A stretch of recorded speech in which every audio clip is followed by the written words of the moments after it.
मक्के की खेती करते हो या मक्का के भाव पर नजर बनाए रखते हो तो यूरोप से आई ये बड़ी खबर आपके लिए बेहद जरूरी है, क्योंकि दुनिया के मक्का बाजार में इस समय दो अलग अलग तस्वीरें हैं।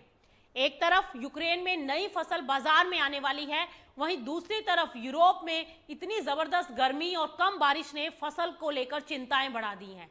रिपोर्ट के अनुसार यूक्रेन के निर्यातक अब पुराने स्टॉक की खरीद कम कर रहे हैं और उनका पूरा ध्यान नई फसल पर है।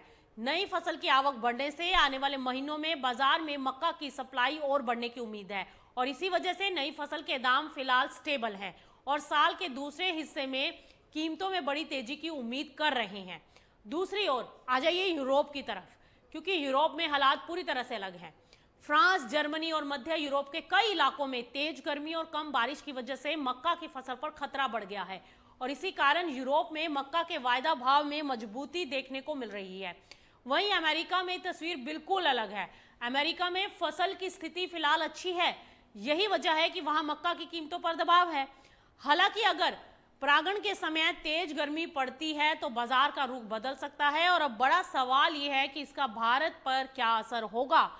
पूरे देश विदेश में जो चल रहा है, अगर यूरोप में फसल को ज्यादा नुकसान हुआ तो अंतर्राष्ट्रीय बाजार में मक्का की कीमतों को सपोर्ट मिलेगा, लेकिन यूक्रेन और दूसरे ब्लैक सी देशों से बड़ी मात्रा में नई फसल आने की भी उम्मीद है।